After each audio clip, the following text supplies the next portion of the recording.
ഇപ്പൊ സുന്നത്ത് ജമാഅത്ത് പറയുന്ന വേദികൾ കുറഞ്ഞുപോയി.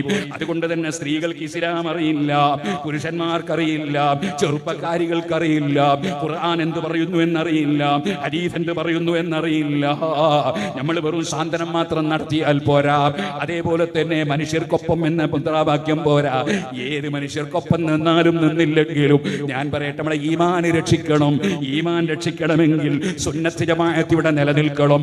അതിനുവേണ്ടി അധ്വാനിക്കണം, അതിനുവേണ്ടിയുള്ള ക്ലാസുകൾ നടക്കണം. കുറെ ആളുകളെ സുഖിപ്പിച്ചാൽ പോരാ. സുന്നത്ത് ജമാഅത്ത് ഇവിടെ നിലനിൽക്കണം. സുന്നത്ത് ജമാഅത്തിനെതിരായ ആശയത്തോട് ജനങ്ങളെ മനസ്സിൽ വിരോധമുണ്ടാകണം. ഇതുപോലെ ഈമാനിനെതിരായ ആശയങ്ങളോട് ജനങ്ങളെ മനസ്സിൽ വെറുപ്പുണ്ടാകണം. നേരെ മറിച്ച് ഏത് തെറ്റായ ആശയത്തിനും അംഗീകാരം നൽകുന്ന വിധം എല്ലാവരും ഒരുപോലെ എന്ന ഒരു ചിന്ത അതൊരിക്കലും ശരിയല്ല കേട്ടോ. അഫ്ദലുൽ അഅമാലി അൽഹുബ്ബു ഫില്ലാഹി വൽബുഗ്ദു ഫില്ലാഹ്. അമലുകളുടെ കൂട്ടത്തിൽ ഏറ്റവും ബഹുമാനമുള്ള അമല് പടച്ചവന് വേണ്ടി സ്നേഹിക്കലാണ്, അല്ലാഹ്ക്ക് വേണ്ടി വെറുക്കലാണ്.